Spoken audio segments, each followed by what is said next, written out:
Haluin ko na. Yan. Yan.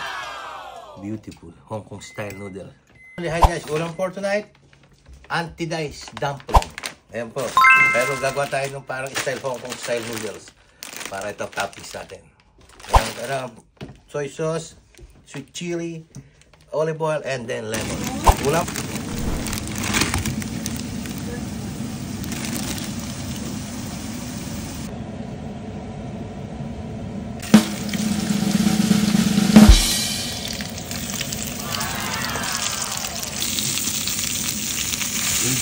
Ipupunat sa kanyang ating noodles. Yan. Sa Mega Mall po yan. Paborito natin yan. Sarap yan. Dito sa pan muna. Tapos guys, family, lalagyan natin ng ano yan mamaya. Mga sauce, mga... Lahat ko na kaya. Kaya guys, family. Ayan, may mantika na yan. May ano. Soy sauce. Yung sarap po. Ayan guys, family oh. Toppings. Ang tawag dito, dumplings. Beautiful. Alright guys, family. Hong Kong style noodles ala Mega Mall. Market, Philippines. Beautiful. Ating noodles. Tinutunan natin. Yung toppings natin. Dumplings. Chili garlic. Oyster sauce. Teriyaki sauce. Soy sauce. Sweet chili sauce. And then lemon.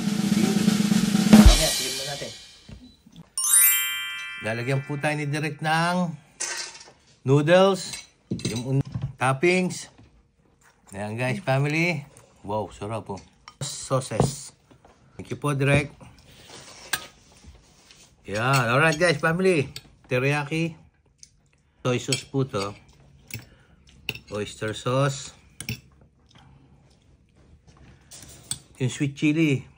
Parang hindi ko po type masyado yon. Yung ating mga daughter may type na dahil kukontra sa lasa ng ano. Tapos, ito po ang masarap dito, guys, family, yung peanut sauce.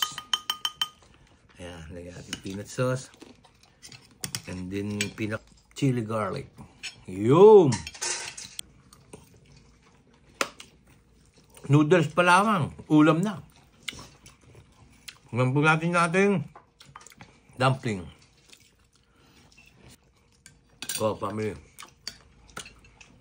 Para po akong nasa Mega Mall, saka sa market.